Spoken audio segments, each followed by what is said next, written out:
तो फाइनली आप लोगों के समस्त में पॉलिटिकल साइंस यानी राजनीति शास्त्र का पूरा मॉडल पेपर क्वेश्चन पेपर लेकर आ चुका हूं। यह वीडियो आप सभी के लिए बहुत ही महत्वपूर्ण होने वाली है, क्योंकि इस वीडियो में आप लोगों को पता चलेगा कि पॉलिटिकल साइंस का पेपर किस प्रकार का आता है, उसमें क्वेश्चन किस प्रकार के पूछे जाते हैं, ठीक है, और आपको कौन कौन से प्रश्न तैयार करना है आज की इस वीडियो में आपको बताने वाले। खास करके पॉलिटिकल साइंस वाले छात्रों के लिए बहुत ही महत्वपूर्ण है, जिनका पेपर 2023 और 24 के सेशन में होने वाला है या फिर 25-26 में भी होने वाला, तब भी आप लोगों के लिए वीडियो बहुत ही महत्वपूर्ण है। तो वीडियो को पूरा जरूर देखते रहिएगा। तो चलिए वीडियो को शुरू करते हैं। ये पॉलिटिकल साइंस का पेपर है, बीए फर्स्ट ईयर के फर्स्ट सेमेस्टर के छात्रों के लिए, ध्यान से सुन लीजिए, ठीक है। फर्स्ट ईयर के फर्स्ट सेमेस्टर के छात्रों के लिए, ठीक है। प्रश्न पत्र का नाम पढ़ लीजिए। देखिए लिखा है कि Indian national movement and constitution of India, ठीक है। तो आज की इस वीडियो का जो सबसे पहला प्रश्न है, ठीक है, अति लघु उत्तरीय आएंगे, फिर लघु उत्तरीय, फिर दीर्घ उत्तरीय, ठीक है। तो सबसे पहला जो प्रश्न है ध्यान से सुनेंगे। ये तो लघु उत्तरीय लिखा है, उसके बाद आ जाएंगे मेन मुद्दे पे, क्वेश्चन पे। लिखा है कि खिलाफत आंदोलन के दो प्रमुख कारण बताइए। तो जो खिलाफत आंदोलन हुआ था उसके दो प्रमुख कारण कौन थे, उसके बारे में आपको बताना। तो बहुत महत्वपूर्ण प्रश्न है, तो इसका उत्तर हम आपको बता दे रहे हैं, ध्यान से सुनिएगा। महत्वपूर्ण है, आपके एग्जाम में इस बार आने की पूरी उम्मीद है, ठीक है।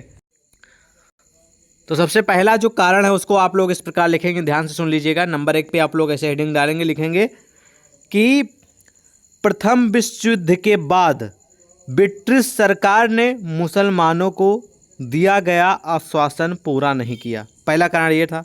और दूसरा कारण ये था कि, ध्यान से सुनेंगे, कि प्रथम विश्व युद्ध में तुर्की के सुल्तान ने ब्रिटेन के विरुद्ध जर्मनी का साथ दिया था। प्रथम विश्व युद्ध में तुर्की के सुल्तान ने ब्रिटेन के विरुद्ध उसने जर्मनी का साथ दिया था।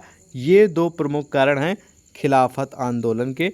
बहुत ही अच्छा और टॉप लेवल का क्वेश्चन आप सभी के लिए, आपके एग्जाम के लिए। तो इसके बारे में इस प्रकार उत्तर लिखेंगे, ठीक है, महत्वपूर्ण है। अगला प्रश्न प्रस्तुत है, ध्यान से सुनेंगे कि भारतीय संविधान के अनुच्छेद 19 में वर्णित मौलिक अधिकारों का वर्णन कीजिए। यानी कि जो मौलिक अधिकार दिए गए हैं अनुच्छेद 19 में, उनके बारे में आपको बताना है, ठीक है। तो चलिए कौन कौन से अधिकार है, सबसे पहला आपको लिख देना है नंबर 1 पे, ध्यान से सुनेंगे, कि बोलने और अभिव्यक्ति की स्वतंत्रता। मतलब आप चाहे जो लीगली है वो आप बोल सकते हैं, किसी के सामने अपना पक्ष रख सकते हैं, ठीक है, चाहे वो जो भी अधिकारी हो, क्लियर। दूसरा जो आपका, ठीक है, अधिकार है वो है प्रत्येक नागरिक को भाषण द्वारा लेखन। यानी कि प्रत्येक जो नागरिक है वो भाषण दे सकता है, ठीक है, और उसको लिखने का भी काम कर सकता है, ठीक है। तीसरा अधिकार लिख सकते हैं आप लोग कि मुद्रण, ठीक है, मुद्रण आप लोग लिख सकते हैं। मान लीजिए किसी चीज़ को मुद्रण करना है, ठीक है, छापना है, ठीक है, वो आप कर सकते हैं, क्लियर। उसके बाद चित्र या किसी अन्य तरीके से स्वतंत्र रूप से किसी के विचारों और विश्वासों को व्यक्त करने का अधिकार प्रदान करती है। मतलब कि कोई भी फोटो है या भी किसी अन्य तरीके से स्वतंत्र रूप से किसी के विचार या कोई विश्वास को व्यक्त करने का उसको पूरा अधिकार प्रदान करती है, ठीक है, अनुच्छेद 19 यानी कि जो आपका मौलिक अधिकार है, ठीक है। तो ये 19 नंबर का जो अनुच्छेद है, इसमें कुछ मौलिक अधिकार, इतना लिख देंगे तब भी आपको पूरे नंबर मिल जाएंगे, ठीक है, क्लियर।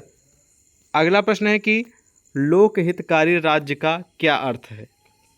तो भैया लोक हितकारी राज्य का मतलब होता है कि लोक कल्याणकारी राज्य, ठीक है, लोक हितकारी या फिर लोक कल्याणकारी राज्य। तो इसमें होता है कि किसी विशेष वर्ग का कल्याण ना होकर संपूर्ण जनता का कल्याण हो, ठीक है। कहने का मतलब ये है कोई एक इंसान का कल्याण ना हो, ठीक है। कहने का मतलब ये राज्य कह रहा है कि हम सिर्फ एक इंसान के लिए कोई सेवा नहीं देंगे, एक इंसान के लिए कोई रुपया नहीं देंगे, एक इंसान के लिए कोई व्यवस्था नहीं करेंगे, ठीक है। हम जो काम करेंगे वो संपूर्ण जनता के कल्याण के लिए करेंगे, चाहे वो जिस भी जाति का हो, चाहे वो जिस भी धर्म का हो, चाहे जिस भी वो उम्र का हो, ठीक है। तो वो किसी के लिए दो नज़रिए से नहीं देखता है। लोक कल्याणकारी लोक हितकारी राज्य वही होता है जो अपनी जनता के लिए एक नज़र से देखे, यानी कि उनकी जो सुविधा, उनको जो सुविधा देनी है सबको बराबर मिले। अगर किसी भी माध्यम से, स्कीम के माध्यम से पैसा दे रही है तो वो बराबर दे, ठीक है। अगर कोई नई स्कीम के माध्यम से कोई उनको रोजगार दिया जा रहा है तो वो सबके लिए बराबर हो, ठीक है। तो कहने का मतलब कि लोक हितकारी राज्य वही होता है जो सिर्फ ना एक इंसान या फिर एक वर्ग के कल्याण के लिए हो, वो संपूर्ण जो राज्य है, संपूर्ण राज्य की जो जनता है उसके लिए कल्याण करे, वही होता है एक लोक हितकारी राज्य। ठीक है, इस तरह संपूर्ण जनता को केंद्र मानकर जो राज्य कार्य करता है वो लोक कल्याणकारी राज्य कहलाता है। ठीक, अगला प्रश्न प्रस्तुत है भैया कि भारतीय राष्ट्रपति पद के लिए क्या योग्यताएं होनी चाहिए। यदि आप राष्ट्रपति बनना चाह रहे हैं तो आपके पास क्या योग्यताएं होनी चाहिए, क्या एलिजिबिलिटी होनी चाहिए, क्या क्वालिफिकेशन होना चाहिए, वो आपको बताना है। ठीक है, तो सबसे पहले जो होना चाहिए उसकी जो क्राइटेरिया होनी चाहिए, नंबर 1 पे वो भारत का नागरिक हो। 2 नंबर पे उसकी उम्र ना 35 वर्ष पूरी हो चुका हो, यानी कि 35 वर्ष वो पूरी कर चुका हो, 35 वर्ष से ज़्यादा हो। ठीक है, 35 वर्ष से नीचे नहीं होना चाहिए। ठीक है, 4 नंबर पे लोकसभा का सदस्य निर्वाचित किए जाने के योग्य हो, यानी कि जो लोकसभा होता है, ठीक है, उसके सदस्य निर्वाचित किए जाने की उसकी, ठीक है, जाने के योग्य हो वो। क्लियर।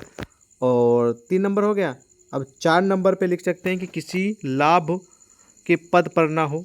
यदि कोई व्यक्ति राष्ट्रपति या उपराष्ट्रपति पद पर या संघ अथवा किसी राज्य के मंत्रिपरिषद का सदस्य हो तो या नहीं माना जाएगा कि वह लाभ के पद पर है। कहने का मतलब ये है तो किसी भी प्रकार की पेंशन है, कोई एक्स्ट्रा स्कॉलरशिप है गवर्नमेंट की तरफ से, वो ना दी जा रही, कुल मिला के वो लाभ ना मिलता हो उसको। ठीक है, क्लियर। तो ये कुछ बेसिक योग्यताएं होनी चाहिए राष्ट्रपति पद के लिए। क्लियर। अगला प्रश्न है कि भाई मत्स्य न्याय से आप क्या समझते हैं, मत्स्य न्याय क्या होता है।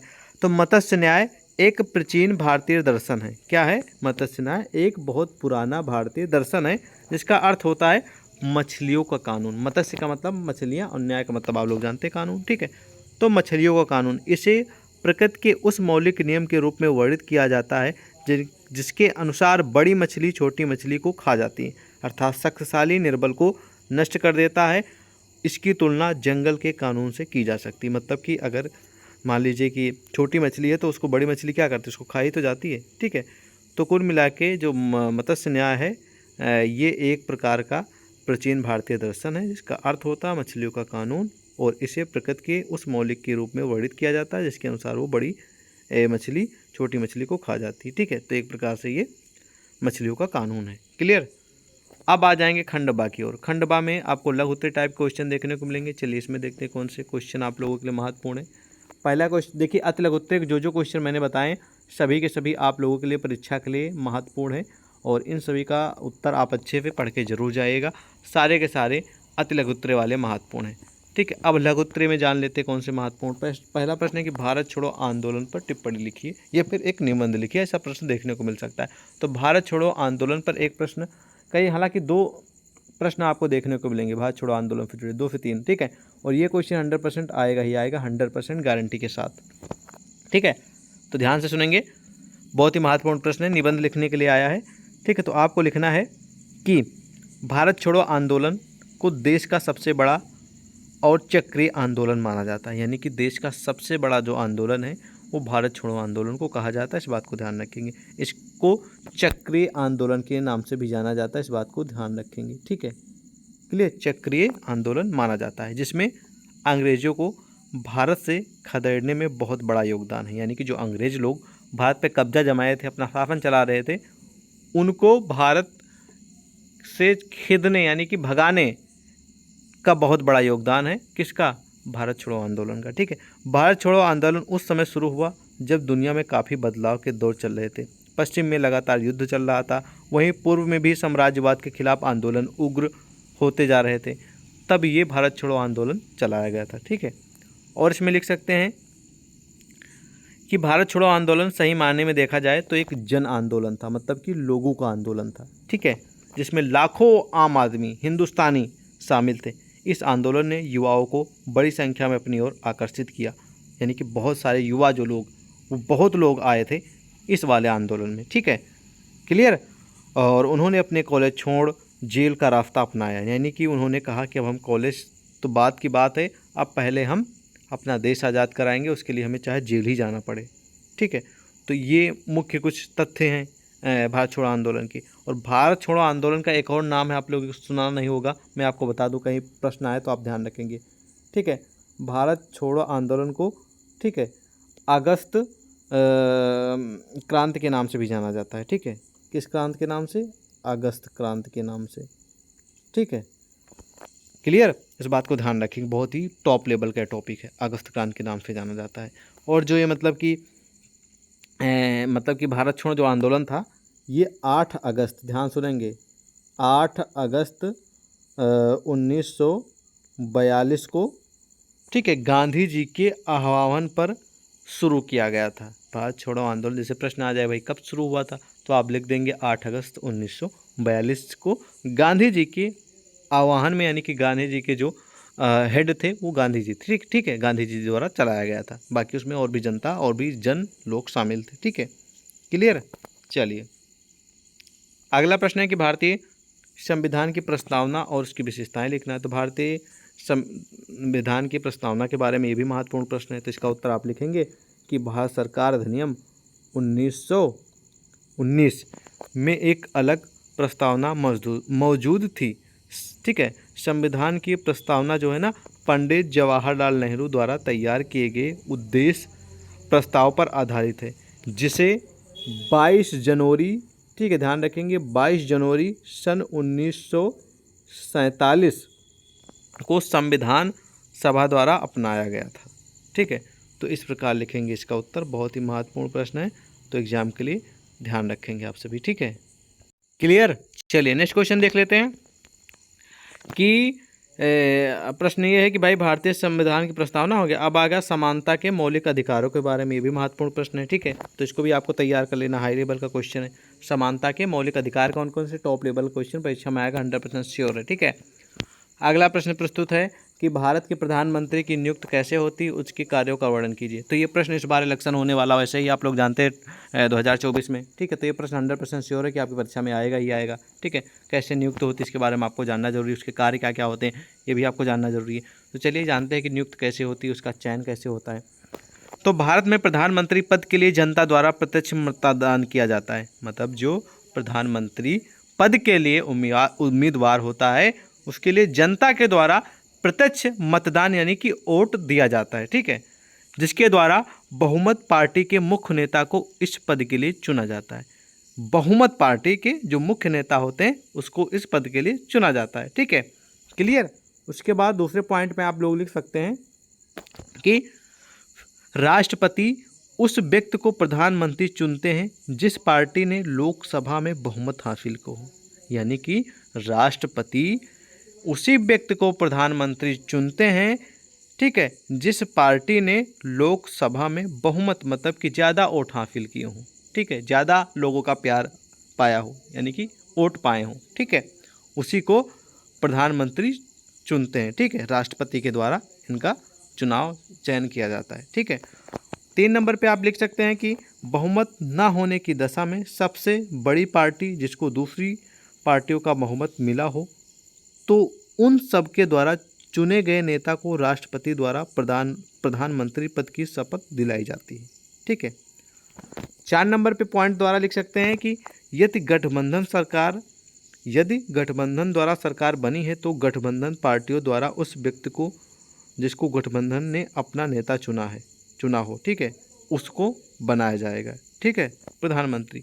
तो ये कुछ मेन पॉइंट है, इस हिसाब से नियुक्ति होती है प्रधानमंत्री की, याद रखेंगे।